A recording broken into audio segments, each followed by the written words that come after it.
Here we go, Bibeng and Baymax. Gali, ano mo, you go around.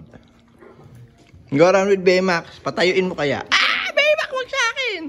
Dali, wag sa akin. Kay ano ka, Bill. Tawagin mo, akala niya pagkain. O, conscious ka sa vlog. Ha? Wag mo ko lapitan, Baymax. You go to ano, Biel. Tawagin mo. Oh. Dali! Post, oh, nag-post. Kalaking aso. Right, Baymax? Ah. Akala mo siguro laruan tong hawak ko. Sinong mas malaki ang body? Si Baymax. Puntahan mo, mag-pet mo. Gusto nga makapture yung body niya eh. Ano?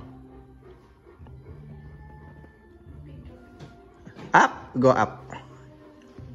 Ganyan kalaki si Baymax. Naalala ko yung movie Beethoven. Ngayon, pasok mo yung kamay mo sa bibig niya. Tingnan natin kung kakagatin niya. Ayun ang next ano mo, challenge. And that's about it. Ayan lang ang moment mo kay Baymax.